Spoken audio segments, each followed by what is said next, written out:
여러분 안녕하십니까? 정격시사 정창준입니다. 윤석열 대통령 탄핵 심판 최종 변론이 오늘 열립니다. 윤 대통령과 국회 측의 최후 진술에 어떤 내용이 담길지 이목이 집중되고 있습니다. 더불어민주당은 명태균 특검법에 이어 김건희 여사 관련 의혹을 수사할 상설특검 수사 요구안을 발의하는 등 전방위적으로 여권 압박에 들어갔습니다. 국회 탄핵소추단 위원인 더불어민주당 이성윤 의원, 국민의힘 비대위원인 김용태 의원 차례로 만나 정치 현안 짚어보겠습니다. 놓치면 안 될 국제 뉴스를 정리해드리는 글로벌 톡톡도 준비되어 있습니다. 전격 시사는 유튜브로도 실시간 방송됩니다. 2월 25일 화요일 전격 시사 출발합니다.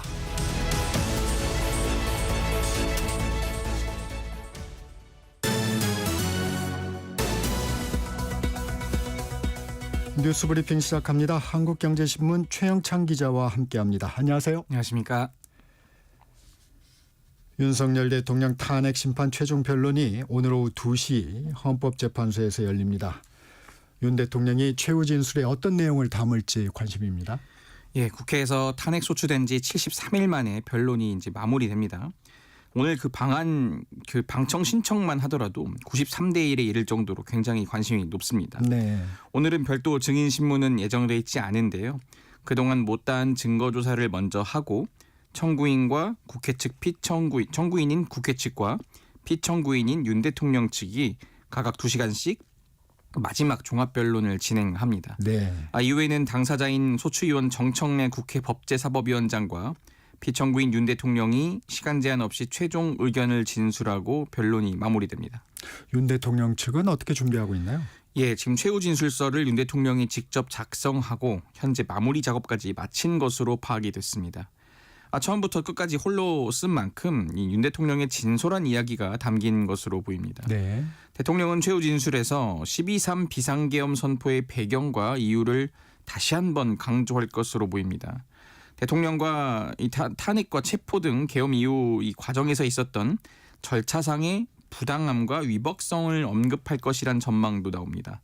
다만 대통령이 자신의 임기 단축 등을 조건으로 탄핵 기각 필요성을 이야기할 가능성은 낮다는 게 대통령 측 설명입니다. 네. 대통령이 스스로 임기를 거론하며 조건을 거는 것 자체가 계엄 선포 과정의 이유와 정당성을 퇴색시킬 수 있다, 이런 취지입니다. 네. 국회 소추단 상황은 어떻습니까? 네, 지금 정청래 국회 탄핵 소추단장은 최종 진술에서 윤 대통령의 파면 필요성을 강조할 예정이라고 밝혔습니다. 소추단은 어제 국회에서 기자들과 만나 대략적으로 피청구인 윤 대통령이 왜 파면돼야 하는지, 그리고 윤 대통령이 사실과 다른 이야기를 지금까지 어떻게 주장했는지 변론할 것이라며 민주주의와 헌법의 적인 비상계엄 내란 사태를 어떻게 극복하고 대한민국의 미래와 관련한 내용을 담았다고 밝혔습니다. 정 의원은 이 피청구인의 변론 진술을 내용을 알 수는 없지만 기존 내용을 되풀이하지 않을까 생각한다면서 기대하긴 어렵지만 그동안 비상계엄 내란 사태에 대해서 진정으로 국민들에게 사과하는 내용이 담겼으면 좋겠다고 말했습니다.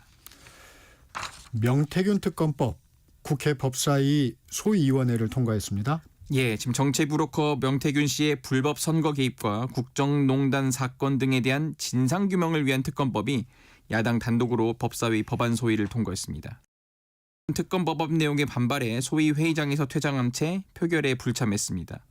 이 법안에 따르면 지난 대선과 경선 과정에서 활용된 불법 허위 여론조사에 이 명태균 씨와 윤석열 당시 후보 그리고 김건희 여사 등이 개입됐다는 의혹을 수사합니다. 네. 명 씨가 여론조사를 무상으로 제공하고 그 대가로 공천 개입 등 이권 및 특혜가 거래됐다는 의혹이 수사 대상입니다. 야당은 어제 통과된 명태균 특검법을 내일 열리는 법사위 전체 회의에서 처리한 다음에 오는 27일 본회의에서 의결한다는 방침입니다. 국민의힘에선 대선용 악법이다, 이런 비판을 했습니다. 또 이사의 충실 의무 대상을 주주로 확대하는 내용이죠. 상법 개정안도 통과했어요? 예, 지금 법사위 같은 소위에서 상법 개정안이 통과됐는데 이사의 충실 의무 대상을 기존의 회사와 주주로 확대하는 내용입니다. 상장회사의 전자주주총회 도입을 의무화하는 조항도 담고 있고요. 민주당 오기영 의원은 미사의 주주에 대한 충실 의무가 도입되면 주주 보호를 더 두텁게 할 수 있다고 말했습니다. 경제 8단체는 곧바로 입장문을 내서 상법 개정안의 문제점을 지속적으로 전달했으나 전혀 받아들이지 않아 당혹스러움을 금할 수 없다며 대한민국을 기업하기 힘든 나라로 만들 것이라고 반발했습니다.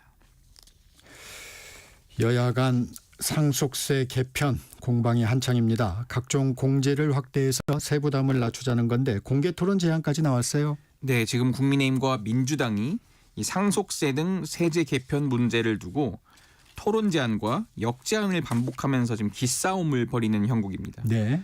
어제 국민의힘 원내대표 권성동 원내대표는 다시 한번 민주당 이재명 대표에게 제안한다면서 이 대표의 제안을 흔쾌히 수락했으니 주제를 가리지 말고 1대1로 토론하자, 무제한 토론하자고 말했습니다. 그러니까 앞서 이재명 대표가 권성동 원내대표에게 상속세 개편 공개 토론을 제안하자 이렇게 한 것에 대해서 무제한 끝장 토론으로 역제안한 겁니다. 네.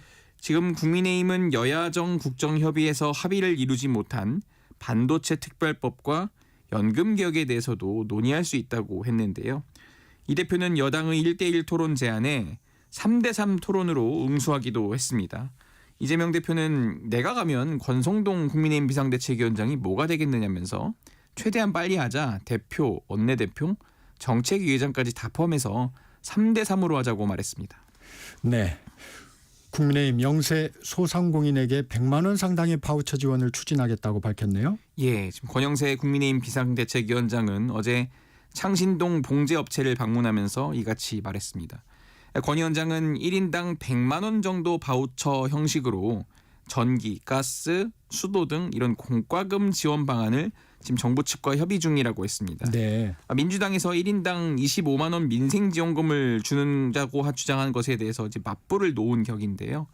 권 위원장은 나라에 있는 돈을 아무렇게나 25만 원씩 뿌려서 여유 있는 사람한테도 돌아가는 게 아니라 혈세가 낭비되지 않고 여러분들의 어려운 분들에게 이 직접적으로 도움이 될 수 있도록 현장 목소리를 잘 듣고 정책을 제대로 만들어서 펼쳐나가겠다고 말했습니다. 사실 아직 구체적인 대상 범위가 확정되진 않았지만 김상훈 국민의힘 정책위의장은 연매출 1억 400만 원 이하 소상공인들이 전국에 한 760만 명 정도 되는 것 같다면서 공과금에 보험금, 판촉비를 포함해 1인당 100만 원씩 지원하는 게 맞지 않나 해서 협의 중이라고 전했습니다. 한국은행이 지난해 기준금리를 2번 내렸지만 은행들은 오히려 대출금리를 올렸었는데 금융당국이 결국 칼을 빼들었습니다. 네, 지금 대출금리 높아서 힘든 분들 많으신데요. 이 김병환 금융위원장 어제 기자간담회를 했습니다. 네. 이 대출금리도 가격이기 때문에 시장 원리는 작동해야 한다며 그런 측면에서 이제는 반영해야 할 때라고 말했습니다. 그러니까 기준금리가 시중 대출금리에 제대로 반영이 되지 않고 있다는 점을 지적한 겁니다. 네. 현재 시중은행 예금 금리는 빠르게 2%대로 수렴하고 있는데요. 지금 한국은행이 지난해 2번 내렸고 또 한국은행이 올해 들어서 기준금리를 더 내릴 것이라는 기대가 지금 나오고 있는데 네. 은행들은 한 발 앞서서 이 대출금리는 건들지 않고 예금금리 낮추기에 들어갔다는 겁니다. 3%대였던 예금금리가 지금 2%대로 내려온 반면 대출금리는 여전히 4%대인데요. 네. 이 전국은행연합회 공시에 따르면 5대 시중은행의 신규 주택담보대출 평균금리는 지난해 7월 3.542%에서 11월 4.58%로 넉 달간 1.038%포인트 급등했습니다. 12월에는 4.424%로 전월 대비 0.156%포인트 찔끔 내리는 수준에 그쳤습니다. 네. 이에 따라서 지금 금융감독원은 은행 20곳의 우대금리 적용 현황 등 이 대출금리 산출 근거를 점검하기로 나섰습니다. 네. 아프리카 동쪽 섬나라 마다가스카르에서 한국인 선교사 2명이 숨졌습니다.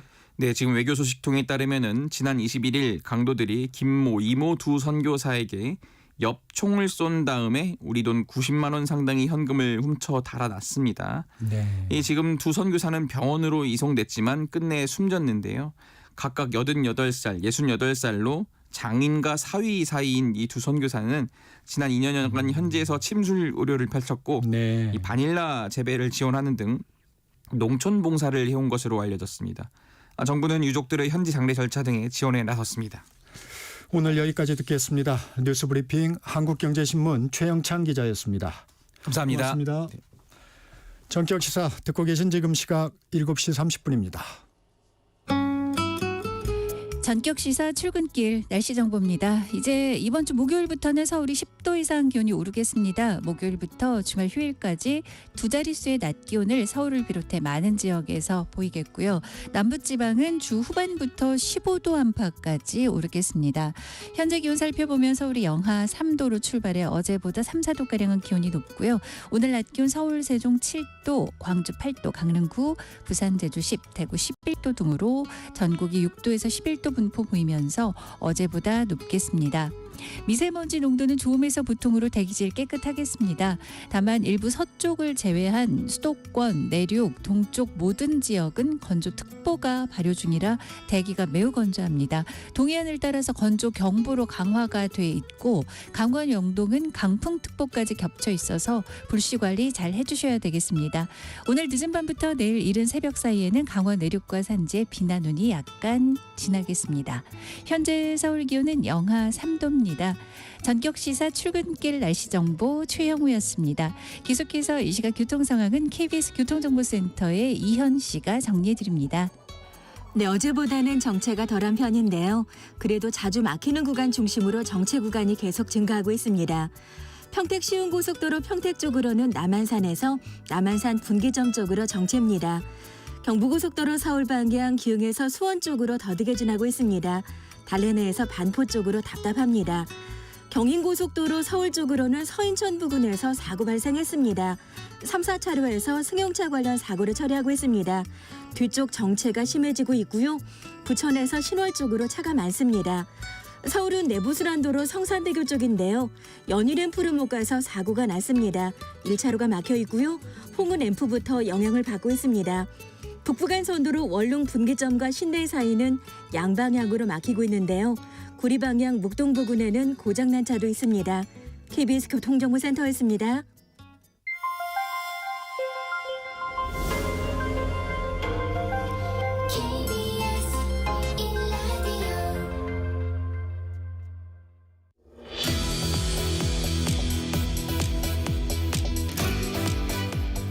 전격 시사 인터뷰 윤석열 대통령 탄핵 심판 최종 변론이 오늘 열립니다.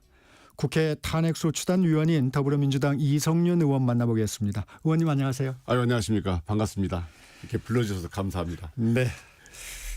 바로 의제로 좀 들어가 보겠습니다. 오늘 윤석열 대통령 탄핵 심판 최종 변론입니다. 윤 대통령 또 국회 측 탄핵소추위원인 정청래 법사위원장 무제한 최후 진술이 오늘 이루어지죠. 예. 정청래 위원장은 어떤 메시지를 좀 강조할까요? 저희도 어저께 사전회의를 했는데요. 네. 저희 간단합니다. 지금까지 저희는 진실만을 얘기했고 또 윤석열 피청구에 대해서 탄핵이 마땅하다라고 주장했는데요. 첫째는 이제 왜 파면이 필요한지 설명하고 두 번째 윤석열 피청구인 지금까지 어떤 거짓말을 했는지 말도 안 되는 주장을 했는지 그걸 밝히고요. 세 번째 이 탄핵 심판이 갖는 의미 국민을 통합하고 앞으로 미래로 나가야 된다. 미래로 나가야 하기 때문에 이런 탄핵 심판이 갖는 의미를 설명을 할 예정입니다. 근데 조금 준비한 내용이 그렇게 길지는 않은 것 같아요. 예. 들리는 얘기로는. 원래 진실은 단순하고 간단합니다. 네. 최후 진술에 앞서서 대리인단의 종합 변론이 있죠. 2시간 정도 이루어진다고 그렇습니다. 하는데 아무래도 핵심 쟁점들에 대한 정리가 좀 있을 것 같은데 특히 어느 부분에 좀 중점을 두고 계신가요? 대리인단.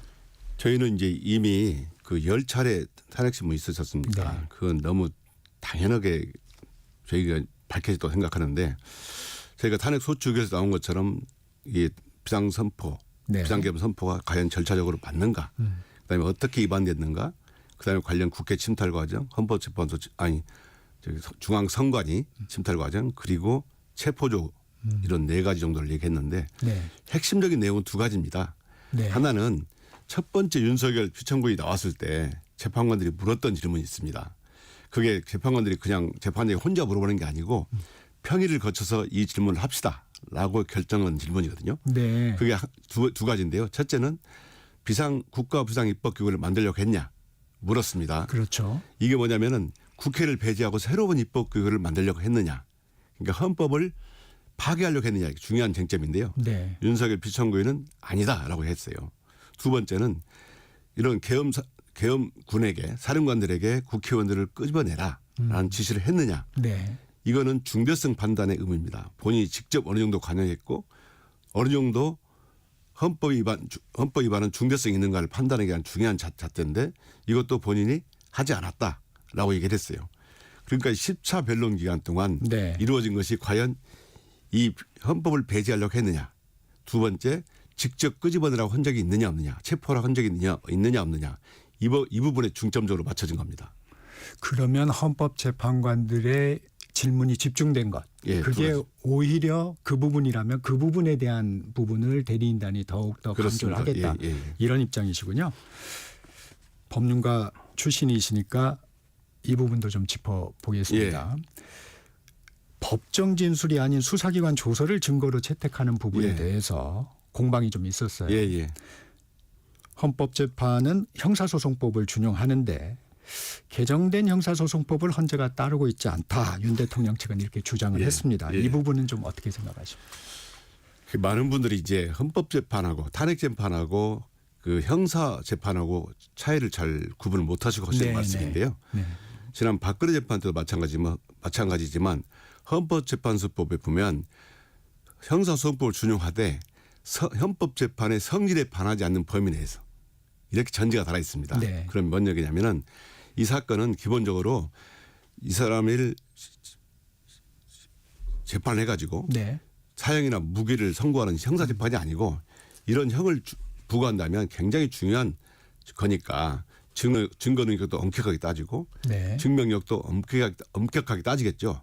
그렇지만 이건 징계재판입니다. 이 직을 수행하게 하는 것이 맞느냐 맞지 않느냐 이것만 판단하는 겁니다. 네. 그렇기 때문에 증거 능력 부분이 상당히 완화가 되죠. 다시 말해서 헌법 위반 사실이 있느냐 없느냐 정도 판단하는 데 필요한 정도만 증거 능력을 따지는 겁니다. 만일에 형사재판이라면 말씀하신 것처럼 엄격하게 증명력도 봐야 되고 또 그 전에 증거 능력도 따져봐야 되겠지만 헌법재판은 징계재판이기 때문에 특수한 징계재판이거든요. 그렇기 때문에 맞느냐 안 맞느냐만 보는 겁니다. 이 과정도 좀 살펴보겠습니다. 예. 국민의힘에서는 윤 대통령의 변론이 충분히 보장되지 않았다는 입장이에요. 헌재가 이제 친속 심리를 내세워서 졸속 심판을 했다.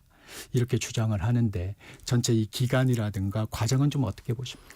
제가 그 10차례 변론을 전부 다 참여해서 봤는데요. 네. 굉장히 공정하게 양측에 균등하게 시간도 부여했고 또 주장도 오히려 양측이 그 시간 내에 주장을 충분히 하고 또 중언부언하는 측면이 많았습니다. 그렇다 보면 제가 말씀드리지만 이거는 징계재판이기 때문에 이 징계가 맞느냐 안 맞느냐 이것만 판단하는 겁니다. 예를 들어서 회사원이 있었는데 회사원이 회사에 불을 질렀어요. 그런데 경찰은 체포해서 재판을 받습니다. 그러면 회사에서 징계를 하지 않습니까? 그럼 징계할 때 검찰 조서야 경찰 조서의 증거 능력을 따지지 않지 않습니까? 그런 사실이 있느냐 없느냐. 네. 여기서는 헌법을 위반한 사실이 있느냐 없느냐만 판단하면 되는 겁니다. 알겠습니다. 윤 대통령은 직접 최후 진술서를 작성하고 있다고 예. 합니다. 어떤 내용 담길 것으로 보세요? 많은 분들이 어저께 저한테 물었는데요. 네네. 저는 간단합니다. 사람이 이 10차례 탄핵 심판에 나오는 동안 정말 말도 안 되는 증언을 했어요. 핵심이 뭐냐면 비상대권을 평화적으로 이용했다. 사용했다. 자기 헌법 권한이다. 그다음에 국민 호소용 계엄이다. 또는 야당 경고용 계엄이었다라고 주장했거든요. 그러려면 민방위 훈련처럼 낮 12시쯤, 1시쯤, 2시쯤 해야 되죠. 낮에. 이게 밤에 했잖아요. 그리고 많은 증언을 통해서 제가 말씀드린 것처럼 두 가지 쟁점 중에 끌어내라. 네. 한 게 나왔잖아요. 많은 분들이 증언을 했습니다. 그래서 사령관들이나 군인들이 또는 국정원 차장이 나와가지고 끄집어내라 체포해라는 명확한 지시가 있었기 때문에 이거는 저는 명백하게 윤석열 비천구인이 거짓말했다고 보고요. 오늘 저는 윤석열 비천구인이 저하고 30년 동안 저고 검찰에서 같이 근무했기 때문에 누구보다 잘합니다. 그래서 아마 당내에서도 어떤 얘기가 담길 것인지 이 의원님한테 많이 물어봤을 것 같습니다. 저는 역시 궤변을 할 것이다. 늘어놓을 것이다. 또 어떤 분은 사과할 거라고 그러는데요. 네. 한두 마디 들어갈 수는 있겠지만 진정한 사과는 있지 않을 것이다. 왜냐하면 지금도 본인은 아무 일도 일어나지 않았기 때문에 사과할 필요가 없다고 주장하고 있거든요. 그렇기 때문에 저는 사과나 다른 국민들께 저는 제일 바라는 게 지금이라도 국민들께 사죄를 해야죠. 그게 역사 앞에 정말 바로 서는 길인데 지금 내내 직접 진술할 기회가 많았습니다. 근데 10차 변론까지 올 때까지 한 번도 사죄하지 않았어요. 아마 최후 변론 때도 사죄하지 않을 거라고 보고요. 한두 마디 들어간다 하더라도 그건 진정성을 느끼기 어려울 거다. 저는 그렇게 봅니다.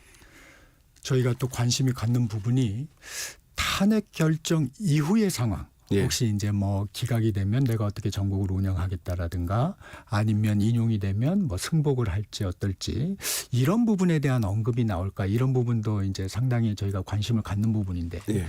그 부분은 좀 어떻게 전망하세요?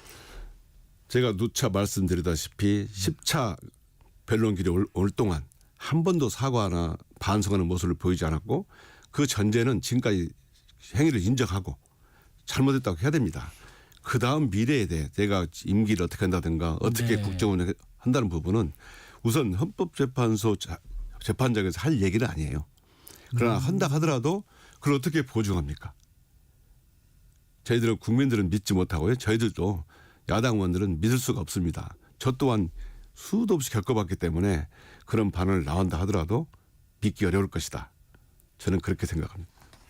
오늘 그래도 윤 대통령의 발언이 아무래도 여론에 영향을 미칠 수밖에 없을 것 같아요. 지금 어떻게 보면 정당 지지율이 국민의힘에서 선전하고 있는 부분도 상당 부분 윤 대통령에 대한 어느 정도의 역할이 있는 것으로 지금 저희가 분석을 하고 있지 않습니까? 오늘의 발언이 미칠 영향 좀 어떻게 보세요? 지금 그 공수처 수사부터 검찰 수사 재판정에 이르기까지 국민들한테 그 국민들은 극우 일부 세력입니다. 거의 다 되고 계속적인 선동선전을 계속 해왔고요. 헌법재판소 나오는 이유도 그런 거라고 봅니다. 어떤 말을 하든 간에 전 국민을 상대로 사과하고 그런 게 아니고 일부 정말 극우적인 국민들을 상대로 해서 네. 선동선전하거나 그런 발언에 불과할 것이다. 역시 헌법재판소에 통하는 것은 진실과 사과밖에 없습니다. 진실을 말하지 않고 사과도 말하지 않은데 어떻게 국민들한테 영향을 미치고 그러겠습니까? 네. 아무래도 최대 관심은 탄핵 심판 결과입니다. 예. 근데 지난번에 이제 이진숙 방통위원장 탄핵 심판을 보면 그때 이제 4대 4가 나왔잖아요. 예. 그러고 나서 이제 언론에서도 헌법재판관의 뭐 성향을 분석하기도 하고 예. 뭐 그랬었습니다. 대통령 탄핵 심판 어떻게 예상하십니까? 저는 8분이 그 만장일치로 파면할 거라고 봅니다. 그 독일에서는 이런 이론이 있다고 그럽니다. 그 최고 권력자에 대해서 탄핵을 할 때는 이견이 있다 하더라도 만장일치로 하는 것이 원칙이다. 왜냐하면 이게 국민 통합을 위해서 반드시 이견이 있더라 하더라도 논의를 계속 해가지고 결국 만장일치로 해라. 이런 이론이 있습니다. 이게 헌법 이론 중에 있다는 얘기인데요. 박근혜 대통령 탄핵 때도 그런 이론에 따라서 아마 만장일치로 한 걸로 알고 있습니다. 이번 윤석열 탄핵 심판은 제가 지켜봐도 너무나 명백하고 또 전 국민들이 실시간으로 지켜봤습니다. 수사기관들도 모두 내란이 된다고 전부 다 판단했고요. 아마 법원도 그렇게 판단했기 때문에 체포영장, 구속영장을 발부한 겁니다. 저는 이 윤석열 탄핵 심판은 많은 이론 말이 있긴 하지만 진실은 명확하다. 헌법과 법률을 중대하게 위반했기 때문에 파면은 지당하다 이렇게 봅니다. 지금 말씀하신 거에 따르면 헌법재판관 사이에 조금 이론이 있다면 이 평이가 좀 통해서. 길어질 수도 있을 수도 있겠네요. 만약에 이제 이론이 좀 있다면. 이견이 있을 수는 있는데 네. 기본적으로 헌법재판 특히 태고 권력자에 대한 탄핵은 만장일치로 하는 게 맞다. 근데 이게 박근혜 대통령 관련해서는 이게 직권남용이 되느냐 또는 뇌물 수수가 되느냐 가지고 쟁점이 좀 많았습니다. 그렇기 때문에 시간도 많이 걸렸지만 그래서 10 며칠 걸렸는데요. 12일 정도 걸렸는데요. 네. 11일인가요? 이 윤석열 이 내란 사건은 단순합니다. 우선 증거가 명확하고요. 국민들에게 생중계됐어요. 그리고 이게 비상겸 상황이 아니라는 것은 국민 누구나 압니다. 단순하고 한 가지 주제 내란 행위가 있었느냐 없었느냐 이것만 밝히는 것이기 때문에 그렇게 결정문 쓰는데도 오래 걸리지 않을 것이다. 저는 이렇게 봅니다. 네. 네, 주제를 좀 바꿔보겠습니다. 고위공직자범죄수사처 예. 영장 쇼핑 의혹이 재점화가 됐어요. 예. 이제 윤 대통령 측이 비상계엄 이후에 이제 초기에 공수처가 서울중앙지법에 청구한 초기 영장들이 좀 기각이 되다 보니까 서울 서부지법으로 간 거 아니냐 이런 얘기를 하는데 좀 어떻습니까? 저도 그 상황을 너무나 잘 아는데요. 네. 그 당시에 내란 이후에 수사기관마다 경찰, 공수처, 검찰 서로 수사에 착수했습니다. 네. 그 이유는 내부 검토 결과 이건 내란죄가 된다. 왜냐하면 옛날 전두환 12.12 판결에 보면 내란죄가 명백하다라고 봤기 때문에 다른 사건은 수사를 해봐야 증거를 확보해봐야 이 사건이 되는지 안 되는지 알 수 있지만 이거는 증거가 공개돼 있습니다. 그리고 그 잣대라고 볼 수 있는 12.12 내란 사건 판결문이 있습니다. 그렇기 때문에 서로 수사기관마다 수사에 착수하려고 했고 서울중앙지방법원에 압수영장, 통신영장 청구가 중복된 겁니다. 법원 입장에서는 여기는 발부해주고 여기는 발부 안 해주고 할 수는 없잖아요. 그렇기 때문에 법원 입장에서는 수사기관끼리 협조해서 중복되지 않게 청구하세요. 라고 하면서 기각을 한 겁니다. 중복이 됐다. 예, 중복 청구되기 때문에 그렇기 때문에 그렇게 정리가 된 거, 교통정리를 한 거죠. 말하자면 그 후에 이제 공수처에서는 서부지법에 영장을 청구했고 발부됐고 그걸 가지고 윤석열 측에서 서울중앙지방법원에 체포적품 청구했어요. 체포적부심 결과 위법이 없다라고 판단했기 때문에 그런 영장 쇼핑 논란 부분은 말이 안 되는 주장이라고 생각합니다. 이걸 아예 체포나 구속영장을 서울중앙지법에서 발부를 받았으면 이런 논란이 없었을 텐데 공수처의 그런 행보에 대해서는 좀 아쉬움은 없습니까? 공수처 입장에서는 이랬을 겁니다. 만약에 중앙지법에 청구했다면 윤석열 측에서는 우리 주소지도 근무지도 용산이니까 서부지법 관할이다. 형사소송법의 기본 원칙이 소재지 관할입니다. 주거지가 제일 원칙입니다. 그렇기 때문에 또 다른 변명을 할지도 몰라요. 오히려 그랬을 수도 있다. 예. 네. 그래서 공수처 입장에서는 수사 편의성, 그다음에 피의자의 주거지, 또 행위지가 다 용산이니까 서부지법 관할이 맞습니다. 이건 좀 다른 결의 질문을 좀 해보겠습니다. 국민의힘에서는 공수처 해체를 좀 주장을 하고 있습니다. 그런데 이제 검찰의 핵심 요직을 거치셨으니까 그 공수처의 수사력은 어떻게 평가하십니까? 논란이 좀 많았습니다. 제 경험으로 보면요. 이 수사를 하려고 초임 검사한테 수사를 시키면 구속 피의자를 딱 신문하라고 그러면 벌벌벌 떱니다. 무서워해요. 근데 수사라는 게 어느 정도 실전에 적응하고 또 잘하려면 적어도 10년 정도는 해야 되고요. 담력 있게 이런 큰 사건 이런 담력이 좀 있어야 됩니다. 담력이 기본은 실력도 있어야 되겠지만 경험이 필요해야 됩니다. 근데 공수처는 인력이 너무 적습니다. 적고 그 부장검사 두 분하고 수사검사를 보면 경력이 많지가 않아요. 제 경험을 보면 제가 정말 어떤 수사도 무서워하지 않고 할 수 있는 특수수사 특히 네. 한 10년, 15년 차 됐을 때 무서워하지 않고 어떤 수사든지 해낼 수 있는 용기가 담력이 생기는데 아마 그런 경험이 좀 부족한 것 같고요. 두 번째는 공수처를 출범할 때 검사 수를 너무나 적게 했습니다. 특히 공수처 수사 대상이라는 게 되게 고위직이고 정보도 많고 네. 또 대응 능력도 탁월하지 않습니까?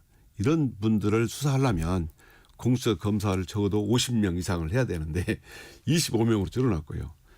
수사관도 너무 적게 해놨습니다. 수사관도 50명 이하로 줄었기 때문에 이 제대로 수사를 할 수가 없는 겁니다. 그래서 그런 건가요? 저기 민주당에서는 공수처에 오히려 인력을 좀 늘리고 이런 네. 공수처 강화 법안을 냈어요. 저도 공수처 강화 법안을 냈는데요. 네. 처음에 공수처법이 원래는 검사는 50명 정도, 수사관은 70명 정도로 하고 중요한 것은 검사의 범죄, 검찰의 범죄를 공수처에서 수사할 수 있도록 해야 견제와 균형이 되는 겁니다. 예를 들어서 검사들이 집단 행동을 했다든가 또는 검사들이 음주운전 성추행을 했다든가 이런 범죄는 네. 공수처에서 수사를 하도록 해야 되는데 그게 빠져 있습니다. 그렇기 때문에 제가 공수처를 좀 정상화시키기 위해서 공수처 검사도 증언하고 수사 범위도 늘리는 이런 공수처법 개정안을 제가 제출한 바 있습니다. 네. 명태균 특검법 얘기 좀 예. 여쭤보겠습니다. 국회 법사위 소속이시고 예. 어제 법안 심사 소위에도 참여하셨다고 예, 들었습니다. 그렇습니다. 소위를 통과했는데 명태균 특검법이 그 수사 범위의 관련 인지 사건 예. 이 부분을 가지고 이제 국민의힘은 이러면 뭐 어느 부분이나 다 수사할 수 있는 거 아니냐 하고 반발하고 있습니다. 그 부분에 대해서는 좀 어떤 의견이세요? 어제 그 법안 소위에서는 그 국민의힘 의원들이 다 퇴장했습니다. 그래서 네. 의견 제시를 안 했는데요. 이 법을 일소에 그 넘길 때 그 부분에 이제 관련 인지권을 넣느냐 안 넣느냐 가지고 국민의힘에서 많이 얘기를 합니다.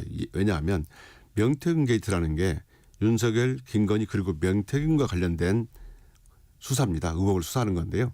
이 수사를 하다 보면 다른 분들 경치인들의 관련 사건이 나올 수 있지 않습니까? 네. 이 관련 사건을 인지할 수 있도록 특검법에 넣습니다.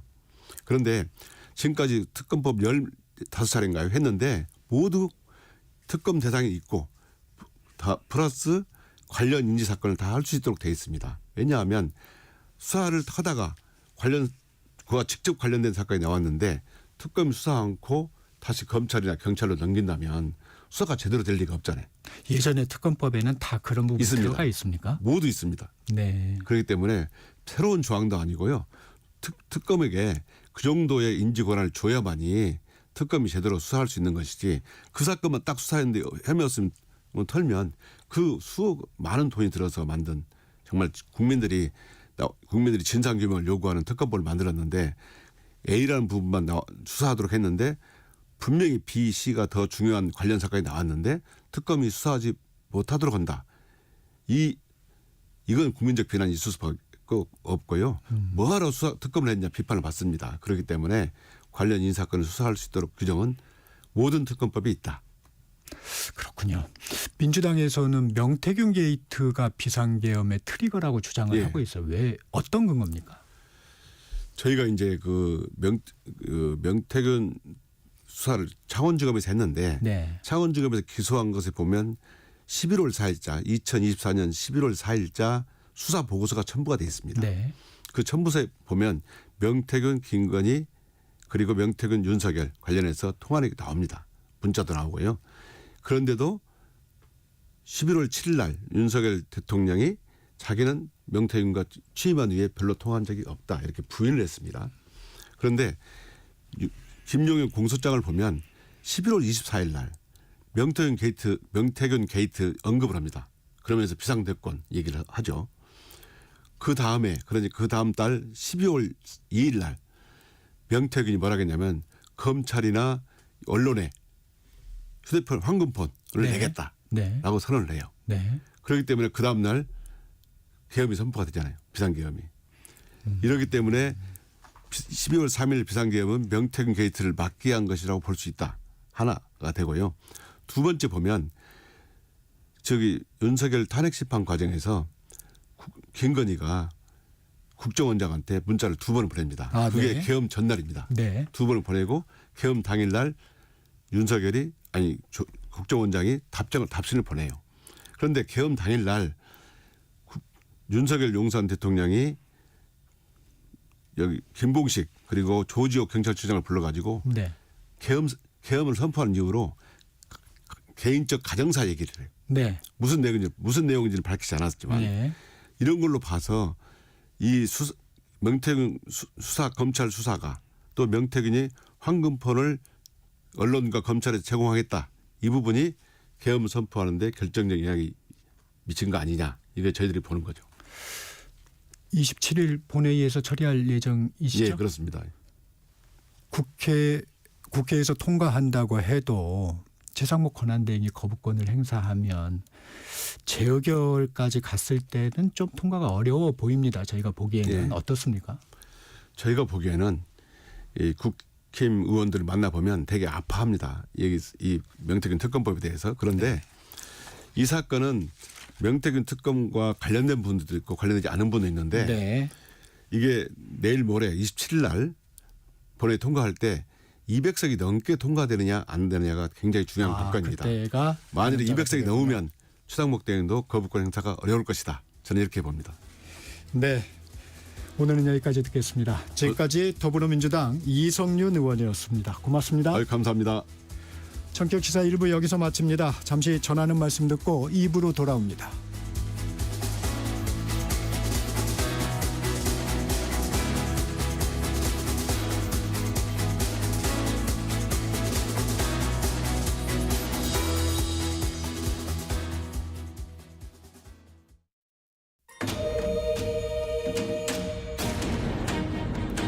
광복 80년 KBS 라디오 캠페인 밸류업 대한민국. 안녕하세요. 서울과학기술대학교 명예교수 이영환입니다. 2025년 올해는 광복 80주년입니다. 우리나라의 근대사라는 게 힘든 역사였습니다. 1945년 8월 15일 해방을 하고 한반도에서 6.25 남북전쟁도 터져서 전 국토가 폐허가 됐습니다. 또 인구는 많은데 자원은 없고 그런 가운데도 민간의 역동적인 기업인과 일꾼들이 뭉쳐서 60년 이후 고도 성장을 하고 소위 한강의 기적도 일으켰습니다. 우리 한국은 중국이나 일본에 비해서 나라도 적고 더 못 사는 나라였습니다. 그런데 우리가 최근에는 2인당 GDP가 일본을 앞서고 우리나라 한류가 일본을 풍미하고 있어요. 80년 동안 우리가 많은 성장을 해왔는데 그 한계점에 이른 것이 2025년이라고 생각합니다. 사회균형력이 우리한테 취약 분야인데 저출산, 노인 빈곤, 양극화가 심화되고 주택 문제가 심각하잖아요. 명실상부한 선진국이 되기 위해서는 통합, 국민 통합을 어떻게 하는지가 가장 아주 중요하다고 생각합니다. 통합이 결국 올해 우리 국민들께서 하셔야 할 가장 중요한 것이다 생각이 들고 급선무라고 생각이 돼요.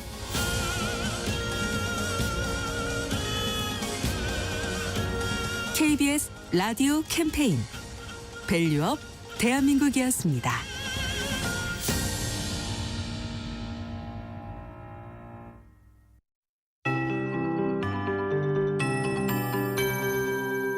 KBS 58분 날씨. 이번 주 목요일부터는 남서쪽에서 따뜻한 바람이 유입되면서 평년보다도 기온이 부쩍 높아지겠습니다. 오늘부터 차츰 기온이 오르겠고요. 목, 금, 토일 나흘간은 서울이 10도에서 13도 사이의 낮 기온을 이어가겠습니다. 또 목요일부터 남부지방은 15도 이상 기온이 오르는 곳도 많아지겠습니다. 현재 기온 살펴봅니다. 서울은 영하 2.9도대로 출발하고 있는데 낮 기온은 서울 세종이 7도, 광주 8도, 부산 제주 10, 대구 11도 등 전국이 6도에서 11도까지 오르면서 어제보다 3, 4도가량 기온이 높아지는 곳도 많겠습니다. 목요일부터 일요일까지 특히나 대부분 두 자릿수까지 기온이 오르겠고요. 봄 기온이 완연해지겠습니다. 미세먼지 농도는 오늘 좋음에서 보통으로 대기질은 청정하겠고요. 일부 서쪽을 제외하면 수도권이나 내륙, 동쪽의 모든 지역은 건조특보가 발효 중입니다. 동해안을 따라서 건조 경보가 강화돼 있는 데다가 강원 영동은 강풍특보까지 내려져 있습니다. 작은 불씨가 큰 불로 번지기 쉬워서 화재 예방 주의를 하셔야 되겠고요. 오늘 늦은 밤부터 내일 이른 새벽 사이 강원 내륙과 산지에는 비나 눈이 약간 지나겠습니다. 현재 서울 기온은 영하 2.9도입니다. 기상청에서 최영우였습니다.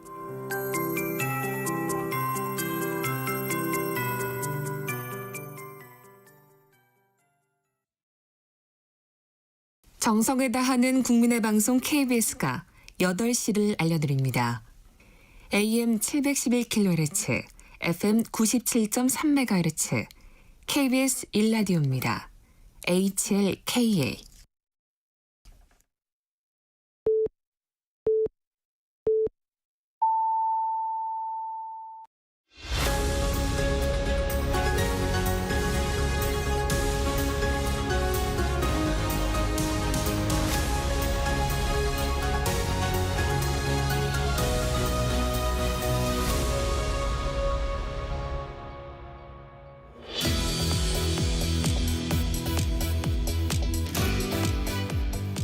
정적 시사 인터뷰, 이번에는 국민의힘 비대위원이죠. 김용태 의원 전화로 연결해 전국 현안 살펴봅니다. 김 의원님 안녕하세요. 네, 안녕하세요. 경기 포천시 가평군 김용태입니다. 네, 오늘 윤 대통령이 탄핵 심판 최후 진술을 합니다. 어떤 내용이 담길까요?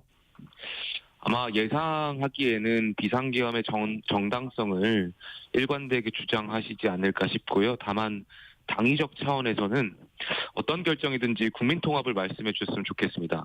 박근혜 전 대통령 탄핵 이유를 반추해 보면 헌재 결정에 따라서 다시 광장의 정치가 시작될 텐데요. 그러한 분열이 결국 국가와 국민들에게 돌이켜보면 상처가 되었거든요. 그래서 지금 상황에서는 하실 수 있는 통합 이야기, 그러니까 어느 정치인보다도 대통령만이 진정성 있게 이야기하실 수 있다라고 생각합니다. 그래서 대통령다운 말씀을 하실 것이라고 생각합니다. 지금 어떤 내용이 담겨야 되느냐 하는 부분도 약간 언급을 해주셨어요. 대국민 사과 뭐 이런 부분이 좀 담길까요? 저는 역시 당위 차원으로서 말씀하셨으면 좋겠습니다. 조금 전에 말씀드렸던 것처럼 대통령께서 비상계엄의 선포에 대한 정당성을 말씀하실 텐데 본인께서 그렇게 판단하신 내용을 말씀하실 때 하시더라도 실질적으로 비상계엄으로 인해서 많은 국민들이 혼란스러워하셨고 또 두려워하셨고 피해를 입으셨고 실질적으로 대한민국이 그동안 쌓아 올린 외교자산이라든지 경제에 작지 않은 영향을 미쳤기 때문에 여기에 대해서는 대통령께서 사과의 말씀을 하시는 것이 대통령다운 메시지 아닐까 개인적으로 생각합니다.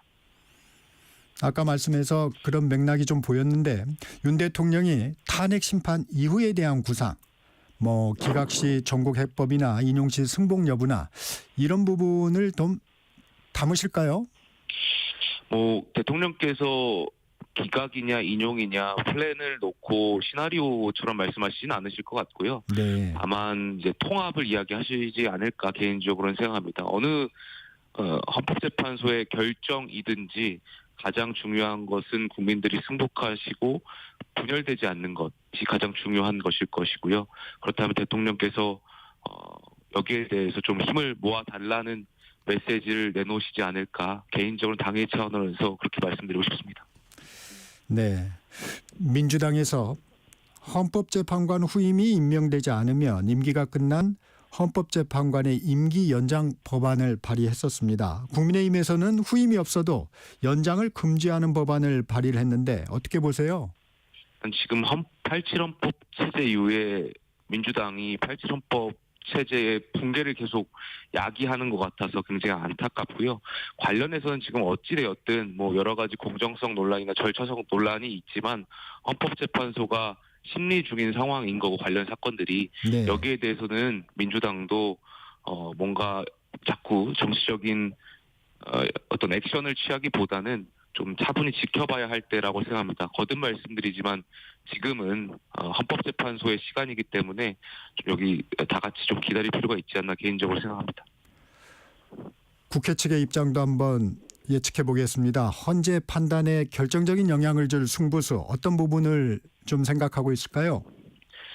아무래도 대통령께서 계엄이 정당한다고 계속 말씀해 왔지만 그럼에도 불구하고 국회에 군대를 동원한 것 여기에 대해서 헌법재판소도 많은 질문을 있었다라고 생각합니다. 그래서 그동안 실체적 진실을 밝혀오는 과정에서 헌법재판관들이 판단을 해오실 거고 군대를 동원한 목적이 좀 이번 헌법재판에 가장 중요한 변수이지 않을까 개인적으로 생각됩니다. 다만 아쉬운 것은 우리가 이제 계엄이 발생한 지도 벌써 2달이 넘었고 시간이 꽤 흘렀음에도 불구하고 대통령께서 그러니까 계엄을 선포한 분과 또 계엄을 실행한 장성들 그리고 이 실행한 분들이 검찰 조사에서 진술했던 내용과 헌재에서 나와서 진술했던 내용들이 다르기 때문에 아직도 많은 국민들께서 좀 혼란스러우실 것이라고 생각합니다. 그렇기 네. 때문에 헌법재판관께서 법과 원칙대로 좀 잘 판단해 주셨으면 좋겠다는 생각이 있습니다. 네. 이 얘기도 여쭤보겠습니다. 민주당 이재명 대표의 중도 보수론이 뜨겁습니다. 여야가 치열한 공방을 이어가고 있는데 이 대표가 띄운 민주당 중도 보수 정당 발언 어떤 의도로 보십니까? 글쎄요, 그 사입이라는 말씀 들어보셨을까요? 그 네. 사시비의 준말입니다. 이게 한자어인데요. 네. 겉으로 보기에는 비슷한 듯하지만 근본적으로는 완전히 다른 것을 뜻하는 말입니다. 그래서 이 사이비가 종교에만 있는 것이 아니라 정치에도 있습니다. 제가 좀 찾아봤더니 네. 공자께서는 사이비가 더 나쁘다고 생각하신 것 같아요. 그러니까 이렇게 말씀하신 게 있더라고요. 거칠애를 완전히 꾸며서 믿을만해 보이게 살아가나 실제로는 그런 마음이 없는 자들이 자신의 이익을 위해 세상을 어지럽힐 것이라 이렇게 생각하신 것 같고요. 누가 세상을 어지럽게 하는 사이비인지는 국민들께서 다 아실 것이라고 생각합니다. 한 가지 더 덧붙여서 말씀드리면 이재명 대표는 참 이상한 분 같아요. 그러니까 어떻게 저렇게 뻔뻔스럽게 말과 행동이 다른지 참 이상하고요. 어제 제가 그 인터넷상에서 돌아다니는 그림, 이른바 그 짤이라는 표현을 하는데 그 짤을 네. 보니까 이재명 대표가 과거에 하신 말씀에 따라서 진보일 때 했던 표현들, 중도일 때 했던 표현들, 뭐 보수일 때 했던 표현들을 표로 나눠서 이렇게 하는 비하하는 그런 풍자하는 그림이 있었는데 이걸 보면서 참 이상하다, 괴상하다 그런 생각을 좀 했습니다. 지금 말과 행동이 좀 다른 부분, 이런 부분을 지적하시는 것 같은데 조금 사례를 들어줄 수 있을까요? 뭐 이런 겁니다. 가령 신년 기자회견이었나요? 그때는 당연히 주 52시간제를 해제할 것 같이, 유예할 것 같이 말씀하셨는데 실질적으로는 교섭단체 연설이나 또 최근에 보여주신 행보는 또 그렇지 않고요. 지난해 민주당에서 먹사니즘을 이야기하면서 분배보다는 성장이 중요한 것처럼 말씀을 많이 하셨지만 실질적으로 민주당이 냈던 법안들, 가령 이제 노란봉투법이라든지 뭐 상법 개정안이라든지 뭐 이런 반시장 법안들도 민주당이 냈단 말이죠. 그러니까 계속해서 말과 행동이 다르시고 이번에 최근에 그 또 상속세와 관련해서도 이야기하셨는데 네. 실질적으로 민주연구원에서 낸 또 개편안 그 방안하고는 또 모순된 지점이 있단 말이에요. 네. 그러니까 이러한 것들이 계속 국민들이 보시기에는 그냥 집권을 위한 쇼이다 이 정도로 이해하실 것이지 실제로 거기에 뭐 진정성이 있다라든지 뭐 정책의 어떤 일관성이 있다라든지 이렇게 생각하시는 국민들은 거의 없으실 거라고 생각합니다. 그렇게 평가하시는군요. 이 대표는 국민의힘은 내란 옹호 극우 정당이라고 평가를 합니다. 보수의 자리가 비었다는 얘기인데 어떻게 대응하시겠습니까? 그것이 만약에 이재명 대표가 아니라 민주당의 합리적 인사가 하신 말씀이었다면 국민들께 굉장히 큰 효과가 있었을 수도 있다라고 판단되는데 이재명 대표께서 중도 보수라든지 이런 말씀을 하시면서 오히려 그 효과가 반감됐다라고 생각합니다. 그러니까 지금 그렇게 민주당이 전략을 짜는 것, 중원 경쟁, 중도층의 어떤 네. 선택을 받기 위해서 하는 그런 전략들이 사실상 저희가 봤을 땐 굉장히 위협적으로 느껴져야 하고 위험하게 봐야 하는데 이재명 대표께서 조금 전에 말씀드렸던 것처럼 말과 행동을 계속 바꿔왔던 경우가 많고 그러다 보니까 이번에도 그렇게 말씀하시는 것이 결국에는 국민들께서 보시기에는 그냥 집권을 위한 어떤 메시지, 정치적인 메시지일 것이다 정도로만 이해하실 것 같습니다. 한 가지 더 네. 제가 개인적으로 추측하기에는 민주당이 이제 중원 경쟁도 있겠지만 이재명 대표가 가지고 있는 가장 치명적인 약점이 사법 리스크입니다. 굉장히 많은 혐의의 재판이 진행되고 있고 범죄 피의자이신데요. 아무래도 이런 중원 경쟁을 하면서 마구잡이로 이런 정책들을 쏟아내는 것이 국민들로 하여금 어쨌든 뭔가 사법 리스크를 잊혀지게 만드는 데는 효과가 있지 않았나 개인적으로 그렇게 생각합니다. 네. 그런 효과는 보고 있다 이렇게 평가를 하시는군요. 예, 그렇습니다. 아무래도 저희가 계속 지적하는 것이지만 이재명 대표가 여러 가지 혐의에 대한 재판이 진행 중에 있고 또 뭐 공직선거법 위반이라든지 여러 어떤 유죄가 네. 나온 측면도 있는데 그럼에도 불구하고 민주당이나 이재명 대표 같은 경우는 본인들이 어떤 진정성 없는 그런 정책들을 계속 물량으로 내뱉으면서 어쨌든 저희 당으로 하여금 이렇게 끌고 가려고 하는 그런 전략을 취하고 있기 때문에 의제를 선점한다는 말씀이죠. 예, 그런 사법 리스크를 있게 하는 데에서는 어느 정도 효과가 있지 않았나 개인적으로는 그렇게 추측합니다. 네.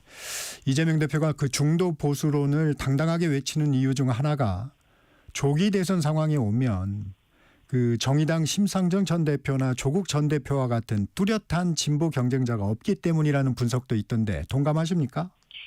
어느 정도 그것도 이해가 됩니다. 지금 이재명 대표 같은 경우에는 사실상 민주당의 1극 체제를 완성했고 민주당 내에서 비명계 인사들이 목소리를 낸다고 하지만 실질적으로 저희가 봤을 때는 이재명 대표의 1극 체제에 어떤 영향을 주기에는 굉장히 미미하다라고 보고 있고요. 또 앵커께서 지적하셨던 것처럼 민주당이 아닌 진보 계열 정당들하고도 충분히 이재명 대표의 어떤 그런 연대를 지금 이야기하고 있고 이재명 대표가 헤게모니를 쥘 수 있는 상황이기 때문에 이제는 중원에서 그러니까 뭐 중도층에서에 대한 확장을 이야기하는 거 아닌가 개인적으로 생각이 또 들고요.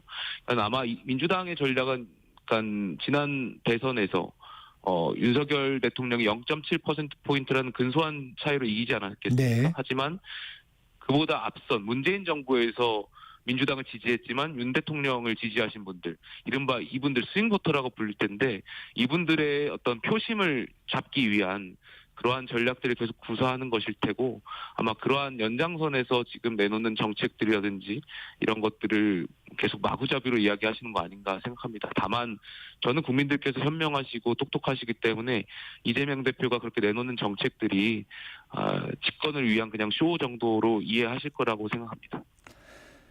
권영세 국민의힘 비대위원장이 이재명 대표에게 반기업 극좌 정치인이 본색이라고 했습니다. 이 극우 공세에 또 극좌 공세로 대응하는 건가요? 그런 것보다는 이재명 대표가 그동안 조금 전에 말씀드렸던 것처럼 말과 행동이 달랐던 부분, 네. 반시장 법안들을 계속해서 이야기했던 부분들이 있기 때문에 반시장 법안들을 민주당이 내놓으면서도 본인들이 중도 보수라고 하는 것에 대한 것은 말에 어폐가 있다라는 것을 지적하기 위해서 말씀하신 것 정도로 저는 이해했습니다. 네. 김 의원님의 생각을 좀 여쭙고 싶은데 이 민주당 이재명 대표 국정 운영과 관련해서 안보와 경제 부분은 보수로 사회와 문화는 진보로 집행하면 된다 이런 입장을 보였는데 이 같은 입장은 좀 어떻습니까? 글쎄요, 뭐 민주당이 그렇게 하지 않을 것이라는 것은 이미 저희가 느껴봐서 알 거라고 생각해요. 저는 민주당이 지난 박근혜 전 대통령 탄핵 때 보면은 집권을 위한 시나리오가 있다라고 생각해요. 그러니까 뭐 탄핵에 결정적인 사건이 있다고 하더라도 그 전까지만 하더라도 뭐 선동을 야기해서 행정부를 공격함으로써 탄핵 여론몰이를 나서고 선동을 나서고 실제로 탄핵이 되면 마치 민주당이 하지 않았던 굉장히 대중적이고 보수적인 정책들 내놓습니다.